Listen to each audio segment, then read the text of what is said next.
Good morning सभी को। हम कई हफ्तों से रोमियो की बुक का अध्ययन कर रहे हैं। पिछले हफ्ते मिनी दीदी ने रोमियो 13 1 से 7 तक सिखाया। आज हम रोमियो 13 8 और 8 9 10 सीखने वाले हैं। 3 वचनों पर हम अध्ययन करेंगे और मेरा जो विषय है कर्जा या जिसे हम लोन कहते हैं मॉडर्न तरीके से, और प्रेम, ये 2 बातों को लेकर हम आज कुछ महत्वपूर्ण बातें सीखेंगे। उससे पहले हम सीखेंगे कि रोमियो की जो पुस्तक है वो किसने लिखी। तो जैसे हम सभी जानते हैं रोमियो की जो पुस्तक है वो शाऊल ने, या हम जिसे पौलुस कहते हैं, उसने लिखी है। इसका जो लेखक है वो पौलुस है और इस पुस्तक को अभी हम पुस्तक कहते हैं, लेकिन ये एक पत्री है जो पौलुस ने लिखी है। अगर हम कुछ समय पहले या हम पीछे जाते हैं तो हम देखते हैं कि हम जो है एक दूसरे के बारे में जानकारी पाने के लिए या एक दूसरे की हालचाल जानने के लिए हम खत लिखा करते थे, पत्र लिखा करते थे। और आज जो है हमारे पास मोबाइल है, फोन है, और हम जो लैंडलाइन जिसे बोलते हैं लैंडलाइन है, और या हम व्हाट्सएप करते हैं। तो हम एक दूसरे का अगर मुझे किसी के बारे में कुछ जानकारी चाहिए या कोई ठीक है या नहीं ठीक है तो मैं तुरंत फोन उठाती हूँ और मैं फोन में बात करती हूँ। तो उससे मुझे उसकी पूरी जानकारी मिल जाती है कि वो कहाँ है, कैसा है, क्या है, सारी जानकारी मुझे मिल जाती है। लेकिन पहले के समय में अगर हमें किसी के भी बारे में जानना है, कई लोग गांवों से शहर में आके रहते हैं तो वो अपने परिवार वालों के बारे में हालचाल जानना चाहते तो वो खत के माध्यम से जानकारी पाते थे। वो खत लिखते थे और उसका उनको जवाब मिलता था कि हाँ सभी ठीक है। यहाँ पर भी पौलुस जो है एक खत लिख रहा है जिसे जो है हम आज पुस्तक कहते हैं, रोमियो की पुस्तक। जो नए नियम में टोटल 27 जो है किताबें हैं या पुस्तकें हैं, जिसमें 21 जो है हम जिसे पत्री कह सकते हैं, लेटर हम जिसे कह सकते हैं। कई जो पत्रियां हैं या लेटर है वो बहुत छोटे हैं, पोस्ट कार्ड जैसे, और कुछ जो है बहुत बड़े हैं जैसे इब्रानियों है, रोमियो। सो ये जो है पहले पत्रियां थी लेकिन बाद में उन्हें बुक का दर्जा दिया गया क्योंकि ये बड़े उस पे लिखे गए। ये जो पुस्तक है रोमियो की किताब, इसे पौलुस ने लिखा है। और जब पौलुस लिख रहा है तो अगर हम जब किसी को खत लिखते हैं तो हमारे खत को कोई पढ़ता है तो हमें तो ऐसा टेंशन होता है कि हमारी राइटिंग किस तरह की है या हमने कैसे शब्दों का इस्तेमाल किया है। लेकिन जब हम रोमियो की बुक को पढ़ते हैं तो हम देखते हैं कि वो बहुत ही सिस्टमैटिक तरीके से, बहुत ही औपचारिक तरीके से लिखी गई है। और ये जो है ओपनली कलीसियाओं में पढ़ी जाने वाली पुस्तक है। तो जब इस पौलुस ने लिखा तो बहुत ही अभिवादन के साथ में बहुत ही अच्छे तरीके से लिखा है ना। आज भी जब हम पढ़ते हैं तो उसमें बहुत ही आदर सम्मान के साथ में जो शब्द इस्तेमाल किए हमें नजर आते हैं। और इनके जो पत्र हैं उसे बहुत ही सावधानी तरीके से और सुरक्षित तरीके से संभाल कर रखे गए और बाद में उसे पुस्तक का दर्जा दिया गया। और जब पौलुस ने लिखा था तो उसने एक पत्र जैसा लिखा था, खत लिखा था या लेटर हम जिसको बोलते हैं, वो लिखा था और उसमें कोई नंबर नहीं थे। लेकिन बाद में हमारी सुविधा के अनुसार उसमें हमने नंबर लगा दिया, 13 अध्याय 8वां वचन या 9वां वचन, इस तरीके से। तो ये तो बात हुई हमारे रोमियो की किताब के ऊपर या बुक के ऊपर। आगे हम देखते हैं पौलुस जो इस पुस्तक का लेखक है। तो पौलुस के बारे में हम पहले कुछ जानकारी लेंगे, उसके बाद हम वचन की ओर बढ़ेंगे। पौलुस कौन था?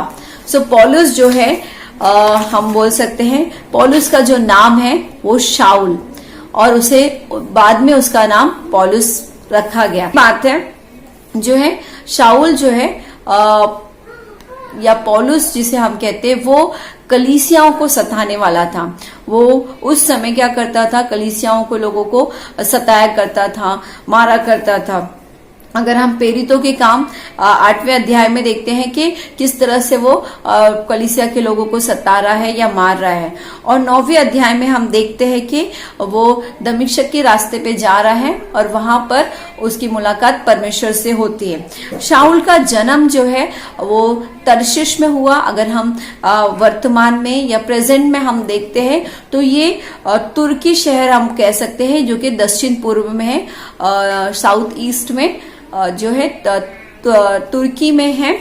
और ये यहाँ पर जो है रोमन साम्राज्य था। तो रोमियो का रोमी जो लोग थे, उनका जो भी यूनिवर्सिटी थी या उनका जितना भी सेना जो थी वो सब वहां पर थी। ये मुख्य एक जगह थी जहां पर बहुत सारे कार्य हुआ करते थे जो कि खास काम थे। शाऊल जो है इस जगह में पला बड़ा और वहां पर उसने सीखा। शाऊल जो है पौलुस जो कि बिन्यामीन के घराने का है, जो दाऊद के सबसे छोटा गोत्र है। उसके पिता जो हैं कह सकते हैं हम फरीसी जो लोग थे उनकी सभाओं से आते थे, यानी फरीसियों के साथ वो उठा बैठा करते थे। और उसके जो पौलुस के जो दादा परदादा ये जो सभी लोग थे वो रोमियो की जो सेना थी वहां में वो लोग उसमें वो अधिकारी थे, वहां से वो आते थे। तो हम जब पौलुस के बारे में जब देख रहे हैं कि वो कोई साधारण व्यक्ति नहीं था, उसे बहुत सारी जानकारी थी और वो बहुत अच्छे उम्दा घराने से वो आता था और वो बहुत अच्छी जानकारी वो रखता था। शाऊल जो है उसे 2 नागरिकता प्राप्त थी। जैसे हमें आज आधार कार्ड है तो हमें भारत की नागरिकता प्राप्त है, उसी तरह से पौलुस को जो है दो नागरिकता प्राप्त थी, ड्यूअल सिटीजनशिप उसे मिली हुई थी। एक तो वो इब्रानी था और जो बिन्यामीन के घराने का था, दूसरा जो है वो यहूदी था और कट्टर यहूदी था। और वो जो है बहुत ही अपने देश के प्रति या अपने उसके प्रति बहुत ईमानदार था और कट्टर तरीके से वो कार्य करता था। शाऊल जैसे मैंने बताया बहुत ही अच्छे घराने से ताल्लुक रखता था। और जैसे हम देखते हैं कि शिफ्टिंग होती है, कई बार हम एक जगह से दूसरी जगह शिफ्ट होते हैं, तो उसी तरह जो है पौलुस जो है उन लोग जो है तर्शीश से दूसरी जगह यरूशलेम में शिफ्ट होते हैं और वहां पर गमलीएल में उसकी शिक्षा उसे मिलती है, जो कि यहूदियों की शिक्षा है, जहां पे उसे परमेश्वर के बारे में ज्ञान मिलता है। प्रेरित 9 में हम देखते हैं कि वो दमिश्क के रास्ते से जा रहा है और वहां उसकी मुलाकात कह सकते हैं परमेश्वर से हो जाती है। वो जो है मसीहियों को मारने के लिए जा रहा है, वो कट्टर यहूदी है और वहां रास्ते में उसकी मुलाकात जो है परमेश्वर से होती है और वहां पर वो परमेश्वर की आवाज सुनता है और 3 दिन तक वो अंधा हो जाता है। ये सारी चीजें जो है हमने पौलुस के बारे में सीखी कि पौलुस का जो है कैसा जीवन था। एक खास बात जो थी वो थी कि पौलुस जो है आत्मिक उन्माद से भरा हुआ था। वो जो है अपने यहूदी धर्म के प्रति बहुत कट्टर था, आत्मिक उन्माद से वो भरा हुआ था। सो पौलुस के जीवन से हम देखते हैं कि कितने वो अपने जीवन में कितना उत्साहित था। सबसे खास बात हम जब देखते हैं कि पौलुस जो है परमेश्वर के प्रति या उसकी जो सोच है वो परमेश्वर के इर्द गिर्द थी। जैसे ही वो जब दमिश्क के रास्ते में जाता है तो वहां वो बोलता है हे प्रभु, यानी पहली आवाज जो है वो परमेश्वर के प्रति बात करने की है। अब हम आते हैं हमारे वचनों पे जो इस तरह से कहता है। रोमियो 13 जैसे मैंने शुरुआत में पढ़ा था, रोमियो 13:8 में कहा है आपस के प्रेम को छोड़ और किसी बात में किसी के कर्जदार ना हो। यहाँ पे सबसे पहले बात हुई है कर्जदार। कर्ज जो है बहुत फैशन हो गया है, हम हर चीज जो है लोन पे फोन। कर्ज को अगर हम मॉडल नाम दे रहे हैं आजकल तो हम उसे बोलते हैं लोन। और आजकल सभी लोग लोन ले रहे हैं, फोन के लिए ले रहे हैं, होम के लिए ले रहे हैं।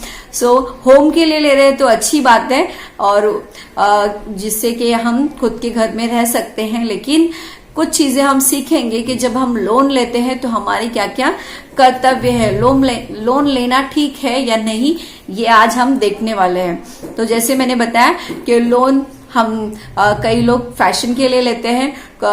मैं कुछ दिनों पहले एक जो सावधान इंडिया करके सीरियल आता है वो देख रही थी, तो उसमें एक औरत के बारे में बताया गया था जो किटी पार्टी करती है और किटी पार्टी करने के लिए वो बहुत फैशन शो करना चाहती है, तो वो लोन लेती है, अलग अलग लोगों से उधार पैसे लेती है और महंगी महंगी चीजें खरीदती है और किटी पार्टी में जाती है तो लोन ले रही है और एंड ऐसे हो जाता है कि उसके सर के ऊपर बहुत सारा लोन हो जाता है, जिसके कारण उसकी बहुत मुश्किल उसको मुश्किलों का सामना करना पड़ता है। तो ये सारी बातें रही कर्ज की। कर्जा हमें लेना चाहिए या नहीं लेना चाहिए। वचन इस तरह से कहता है, जैसे हम देख रहे हैं कि जो है हम जब कर्जा लेते हैं तो हमें ध्यान रखना है कि 3 चीजें जो है हमेशा हमें ध्यान रखनी है। पहली चीज है कि कर्जा लेते समय हमें उसको रिटर्न करने के बारे में सोचना है, कड़ी मेहनत करना है और कड़ी मेहनत के साथ साथ हमें बचत करना है, ईमानदार रहना है। ये 3 बातें जो है, कड़ी मेहनत, बचत करना है और उसको ईमानदार रहना है। कई लोग कर्ज लेते हैं, उसके बाद में वो लौटाते नहीं है, बेईमानी करते हैं। कई लोग कर्ज लेते हैं, उसके बाद वो फोन ही नहीं उठाते हैं। सो अलग अलग तरीके लोग इस्तेमाल करते हैं कर्ज से बचने के लिए कि उन्हें वापस नहीं लौटाना पड़े। लेकिन हमें किसी का भी कर्जदार नहीं होना है। अगर हम किसी से भी उधार पैसे लेते हैं, ये जो 2 वचन है, 3 वचन है, रोमियो 13, 8, 9 और 10, इन 3 वचनों में जो खास इंपॉर्टेंट जो बात हुई है वो है एक कर्जे के बारे में, एक प्रेम के बारे में। सो पहली जो बात है कर्ज लेने के बारे में, जब भी हम किसी से उधार लेते हैं या कर्ज लेते हैं तो हमें लगातार कोशिश करनी है कि हम उसे कैसे वापस करना है। कई बार रिश्ते खराब हो जाते हैं कि जब कोई हमसे पैसे मांगते हैं हम उसे देते हैं, तो जब वापस लेने जाते हैं तो वो हमसे बात नहीं करता है और हमारे रिश्ते दूरी में हो जाते हैं। मैं बताना चाहती हूँ, हमारे एक रिश्तेदार थे, उसकी बेटी की शादी थी तो उन्होंने हमको फोन किया और हमने उनको 10,000 रुपए कर्जे दिए। मेरी मम्मी पापा ने कर्जा दिया और उसके बाद मम्मी पापा फोन कर रहे तो वो फोन ही नहीं उठा रहे। उन्हें डर लग रहा है क्या वो हमसे कर्ज मतलब हमारा जो पैसा है जो हमने दिया है वो मांगने के लिए फोन कर रहे हैं। तो कई बार उधारी के कारण रिश्ते में दूरी आ जाती है, कई परिवारों में झगड़े हो जाते हैं, कई लोगों के घर तबाह हो जाते हैं। तो जब भी आप कोई भी उधारी लेते हैं तो हमें उसे वापस देने के बारे में सोचना बहुत जरूरी है। और दूसरी बात है प्रेम। सो वचन इस तरह से कहता है, मत्ती 22:37, इसमें इस तरह से लिखा हुआ है, तो परमेश्वर अपने प्रभु से अपने सारे मन, अपने सारे प्राण और अपने सारी बुद्धि के साथ प्रेम रख। दूसरी या बड़ी और मुख्य आज्ञा यही है और उसी के समान यह दूसरी भी है कि तू अपने पड़ोसी से अपने समान प्रेम रख। सो यहाँ पर जो दूसरी बात हम देखते हैं, प्रेम करने की बात शामिल होती है कि हमें परमेश्वर से प्रेम करना है, अपने सारे मन से, अपने सारे बुद्धि से, और उसी समान अपने पड़ोसी से भी प्रेम करना है। और यहाँ ये वचन साफ कहता है प्रेम का कर्ज, यानी कि परमेश्वर ने जो हमसे प्रेम किया वो कर्ज हम कभी चुका नहीं सकते। परमेश्वर ने पहले हमसे प्रेम किया। यूहन्ना 3:16 इस तरह से कहता है कि परमेश्वर ने आपसे, मुझसे यानी जगत से ऐसा प्रेम किया कि उसने अपना इकलौता बेटा दे दिया ताकि हम उस पर विश्वास करें और हमारा जीवन नाश ना हो। सो वचन इस तरह से साफ कहता है कि परमेश्वर ने हमसे प्रेम किया है। हम परमेश्वर के जो कर्ज को या उस प्रेम के कर्ज को हम कभी चुका नहीं सकते। यीशु मसीह इन वचनों में हमें बताते हैं कि हमें हमारे पड़ोसी से अपने समान प्रेम करना है, और पड़ोसी में वहां पर वो दुश्मनों से या शत्रुओं से प्रेम करना भी शामिल है। हम पहला सवाल है क्या हमारा पड़ोसी कौन है? सो जवाब है कि हमारे आसपास जो भी लोग रहते हैं वो हमारे पड़ोसी है और उनको हमको अपने समान प्रेम करना है। जिस तरह से हम हमारा ख्याल रखते हैं, हम अपना ख्याल रखते हैं, उसी तरह हम अपने पड़ोसियों का, हमारे जो साथ में है उनका हमें ख्याल रखना है, उनसे हमें प्रेम करना है। हम कई बार सेल्फिश हो जाते हैं या स्वार्थी हो जाते हैं, कई बार सिर्फ हमारे बारे में सोचते हैं। यहाँ पर इन वचनों में जब हम पढ़ते हैं रोमियो 13 अध्याय और 8 से 10 में, उसमें हमारा जो कर्तव्य है हमारे विश्वासी भाइयों के प्रति, अविश्वासी भाइयों के प्रति, वो हमें निभाने के बारे में कहा गया है।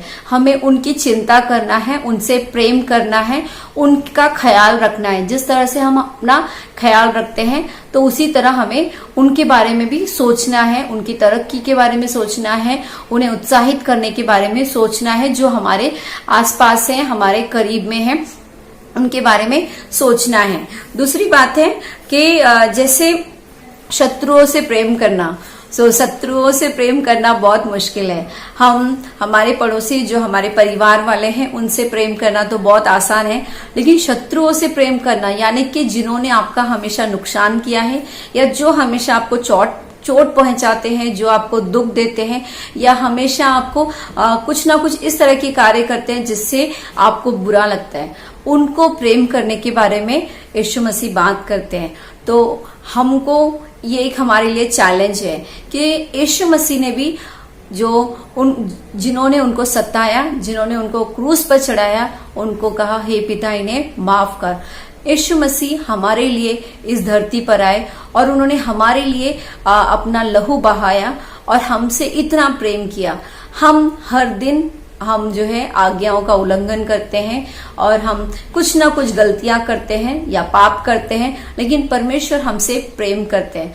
हमें भी हमारे जो शत्रु हैं उन्हें माफ करना है और उनसे प्रेम करना है। वचन इस तरह से भी कहता है कि जैसा हम दूसरों के साथ करेंगे वैसा हमारे साथ भी होगा। तो अगर हम माफ करने वाले, हम प्रेम करने वाले होंगे तो हमारे लिए भी माफी होगी, हमें भी प्रेम दिया जाएगा, है ना। परमेश्वर हमसे प्रेम करते हैं, तो जैसा हम बोते हैं वैसा ही हमें मिलता है, वचन कहता है। और लेकिन हमें यीशु मसीह का उदाहरण फॉलो करना है, उसे जो है उस मार्ग पर चलना है जिस तरह से यीशु मसीह चले। तो दो बातें मैं आज जो ये वचन थे उससे हमने सीखी। एक है कर्ज के बारे में, तो हमें जब भी हम कर्ज लेते हैं तो हमें उस कर्ज को लौटाना है, जल्द से जल्द लौटाना है। अगर हम नहीं लौटाते हैं तो हम कहीं ना कहीं हम चोरी करते हुए नजर आते हैं, कि हम एक चोर के समान हो जाते हैं या हम बेईमान हो जाते हैं। तो हमें वैसा नहीं करना है, हमें ईमानदार बनना है, बचत करना है और उसे लौटाना है जो भी हम कर्ज लेते हैं।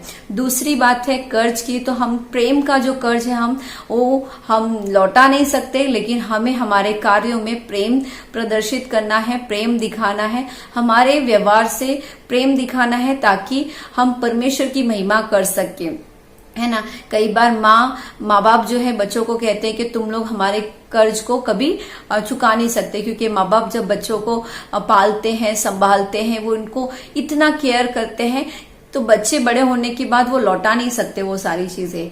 उसी तरह से परमेश्वर ने भी हमारे लिए अपना इकलौता बेटा दे दिया और हमसे बेहद प्रेम किया, तो हम वो प्रेम को कभी चुका नहीं पाएंगे। लेकिन हमें परमेश्वर के जैसा अनुरूप कार्य करना है, हमें क्या करना है, परमेश्वर के प्रेम को बांटना है, परमेश्वर के सुसमाचार को प्रचार करना है। जिस तरह से पौलुस ने किया, जैसे ही उसने परमेश्वर को जाना तो उसका जीवन बदल गया, और वो जो कि नाश कर रहा था, जो कि मसीहों को सता रहा था, अब वो परमेश्वर का प्रेम, परमेश्वर का सुसमाचार सभी को प्रचार कर रहा है।